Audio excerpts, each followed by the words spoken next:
Shalom bien-aimés dans le Seigneur, grande est notre joie de nous retrouver pour notre dernière méditation de la semaine, méditation au pied du grand roi.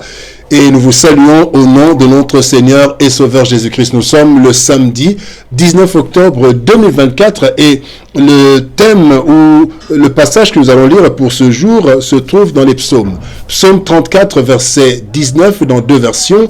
Dans la version Louis II, il est écrit « L'Éternel est près de ceux qui ont le cœur brisé et il sauve ceux qui ont l'esprit dans l'abattement. » Parole de vie 2017 nous dit « Le Seigneur est proche de ceux qui ont le cœur brisé et il sauve les gens découragés. » Parfaite prise en charge. Parfaite prise en charge, tel est le thème de notre méditation de ce samedi 19 octobre 2024. Bien-aimés dans le Seigneur. Plusieurs cas de décès sont dus à une mauvaise prise en charge du malade. Soit les soins ont été donnés en retard ou alors ils n'ont pas été des soins appropriés. Parfois aussi, la détection de la maladie ne s'est pas faite à temps. C'est le cas de plusieurs cancers particulièrement qui peuvent être soignés si le diagnostic a été donné à temps. Il en est de même, bien aimé, pour la santé spirituelle ou psychologique ou mentale. Plusieurs font naufrage par rapport à la foi, faute d'accompagnement adéquat, et certains vont jusqu'au suicide à cause des problèmes psychologiques. Le texte de ce jour nous révèle que Dieu nous assure une prise en charge parfaite en ce qui concerne notre être intérieur, que personne ne connaît autant que lui. En effet, lorsque nous traversons des moments difficiles, seul Dieu en connaît le niveau d'affectation ainsi que le remède. Sachant que cette prise en charge est disponible pour quiconque le désire. Voici quelques leçons que nous avons tirées de notre texte du jour. Première leçon, les coups et blessures de la vie. Les coups et blessures de la vie. Dans Jean chapitre 16, verset 33, le Seigneur Jésus-Christ dit à ses disciples, « Je vous ai dit ces choses afin que vous ayez la paix en moi. Vous aurez des tribulations dans le monde, mais prenez courage, j'ai vaincu le monde. » Depuis le péché d'Éden, bien-aimé, il y a eu infiltration de la méchanceté et de la mésentente dans le monde. Et cela est illustré par le conflit qui a conduit à la mort d'un total innocent, Abel. Quand vous lisez Genèse chapitre 4, versets 5 à 8, vous voyez comment, à cause d'un problème de jalousie, Caïn a tué Abel. Bien-aimé, le cœur de l'homme est devenu méchant. Ainsi qu'il est dit dans Jérémie chapitre 17, verset 9, « Le cœur est tortueux par-dessus tout et il est méchant, qui peut le connaître ?» Ainsi nous sommes tous devenus bourreaux et ou victimes, consciemment ou inconsciemment. L'injustice, l'infidélité, la corruption, pour ne citer que cela, s'accentue. Et personne n'est épargné au point que même l'innocent fils de Dieu en a subi les conséquences pendant son temps ici sur la terre.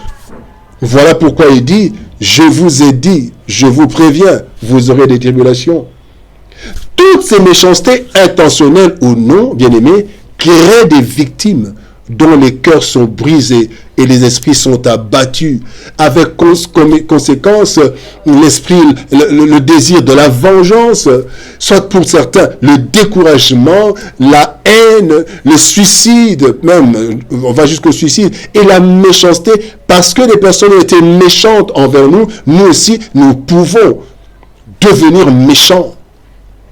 Et ça, c'est bien aimé, ce sont les coups et blessures de la vie. La deuxième leçon que nous voulons voir, c'est négligence et limites humaines. Dans Job chapitre 19, verset 14, la Bible dit, « Je suis abandonné », c'est Job qui parle, « Je suis abandonné de mes proches, je suis oublié de mes intimes. » Job qui avait beaucoup d'argent, qui avait beaucoup d'amis certainement, mais pendant les temps difficiles a été abandonné de ses proches, oublié de ses intimes. Lorsqu'une personne a été victime de la société, elle s'attend au réconfort de ceux qui l'entourent.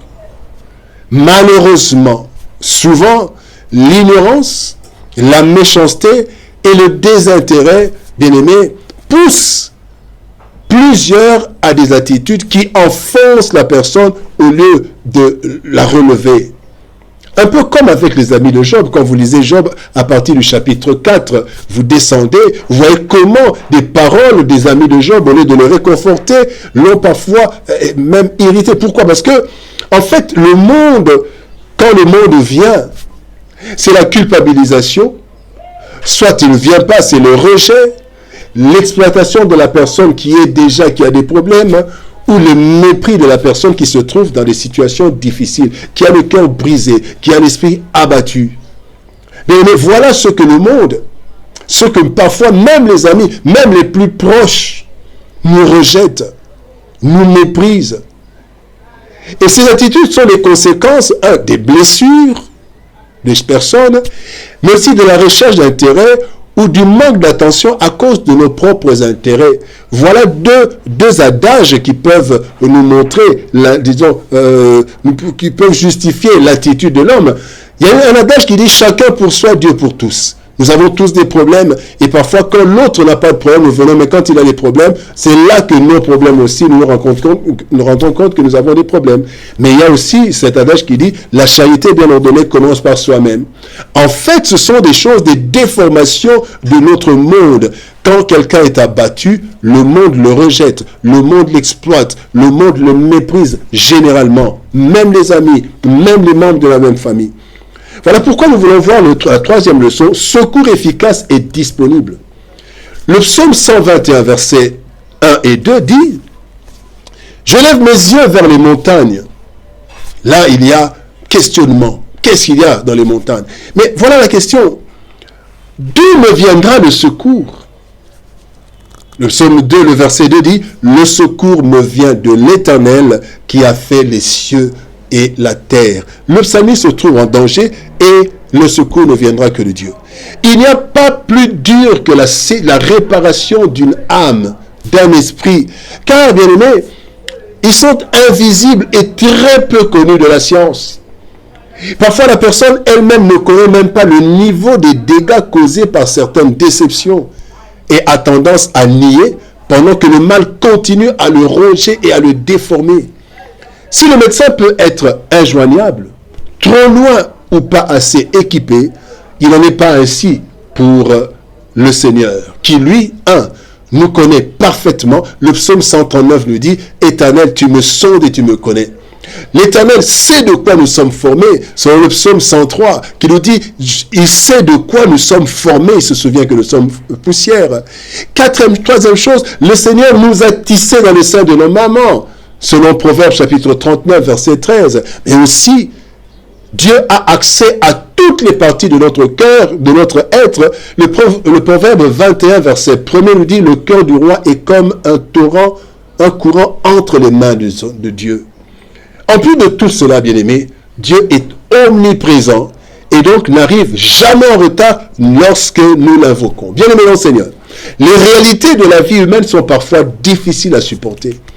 Nous sommes tous victimes de coups et blessures qui nous affectent au point de nous déformer et de nous anéantir. Si nous ne recevons pas l'aide nécessaire à temps, qui mieux que le Seigneur peut nous apporter son aide dans ce monde où chacun se bat pour soi-même? Dans les temps difficiles, bien-aimés, implorons le Seigneur qui est tout proche et qui souvent n'attend que notre appel tel un service médical d'urgence. Il nous connaît. Il nous aime parfaitement. Ainsi, il peut nous prendre en charge de façon parfaite et panser nos plaies, de sorte que nous ne soyons pas déformés ou anéantis par les réalités de ce monde. Bien-aimés, l'Éternel nous assure une prise en charge parfaite. Prions. Éternel Père de gloire, nous te bénissons et te rendons grâce pour ton amour et ta bonté. Oh, quelle assurance, Éternel Dieu. Le monde nous agresse, le monde nous sème de coups et de blessures. Et après, ce même monde nous rejette. Nous sommes victimes, mais déclarées coupables par le monde. Seigneur, aide-nous. Aide celui qui a un cœur brisé. Aide mon frère, ma soeur, qui en ce moment a un cœur brisé, un esprit abattu, pour une situation que toi seul tu connais. Et tu connais le niveau de la destruction, le niveau des dégâts. Éternel, toi dont le secours ne manque jamais dans la détresse, viens au secours et apporte, Seigneur, cette prise en charge parfaite afin que, Seigneur de loi, nous soyons restaurés et que les dégâts du monde ne nous déforment pas, ne nous anéantissent pas. Bénis ta parole et bénis ton peuple. Au nom de Jésus-Christ, notre Seigneur et Sauveur, nous avons ainsi prié, Père. Amen. Bien-aimés Seigneur, que Dieu nous bénisse. Shalom, au revoir. Bon week-end et par la grâce de Dieu, nous nous retrouvons le lundi pour une nouvelle semaine de méditation au pied du grand roi. Shalom, au revoir. Bon week-end et à lundi.